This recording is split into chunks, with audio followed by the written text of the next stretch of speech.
مخبر صادق صلی اللہ تعالی علیہ وسلم نے یہ ارشاد فرمایا تھا کہ دجال کو جو مسیحا سمجھتے ہیں وہ یہودی ہیں. یہودی اس کے انتظار میں کتنی صدیاں گزار چکے. آج میں یہودیوں کا ایک کیلنڈر نکلتا ہے جس کو وہ گاڈ کیلنڈر بھی کہتے ہیں, خدائی کیلنڈر کہتے ہیں. اس کیلنڈر کو ابھی 5777 سال گزر رہے ہیں, یعنی تقریباً 5500 سال پرانا ایک کیلنڈر ہے. اس تاریخ سے آج بھی یہودی چل رہے ہیں. اس تاریخ کو وہ سب سے زیادہ عظمت والی تاریخ سمجھتے ہیں جس میں 3 بار 7 آ رہا ہے, 5777. اور اس تاریخ کی نشاندہی ان کی پرانی کتابوں نے کی تھی. اس اعتبار سے اب یہ بڑی تیاریوں میں لگے ہوئے ہیں.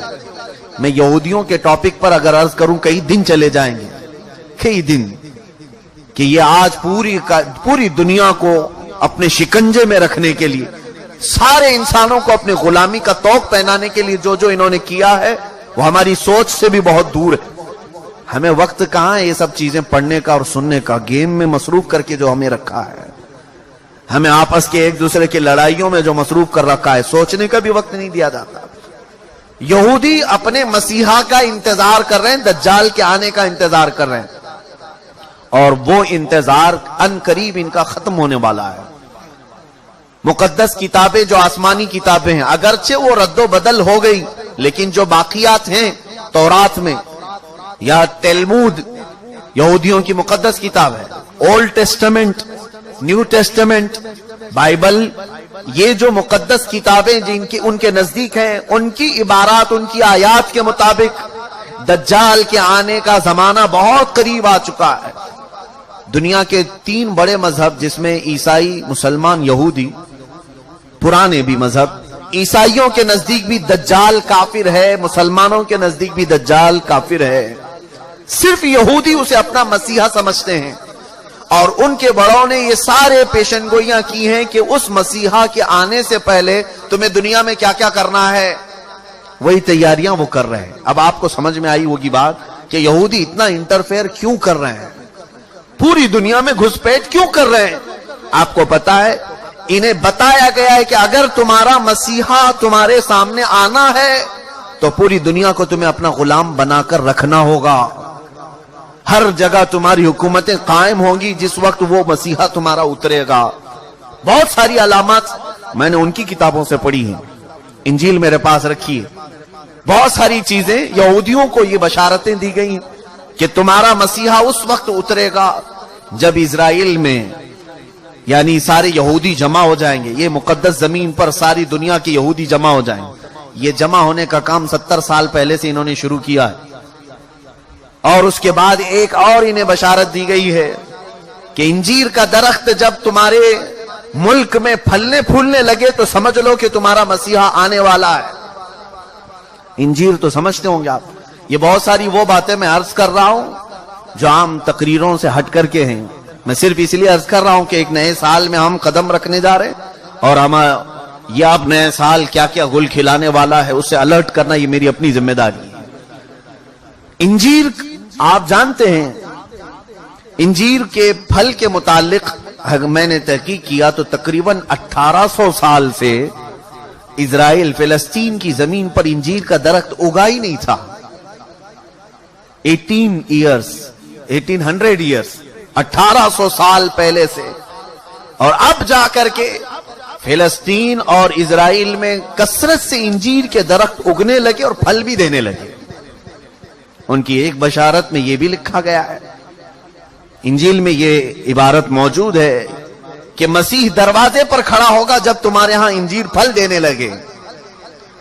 مسیحا تمہارے دروازے پر کھڑا ہوگا. یہ عبارتیں پڑھ کر میں بہت شوق ہوا. کتنی اس میں سچائی ہے وہ اللہ بہتر جانے.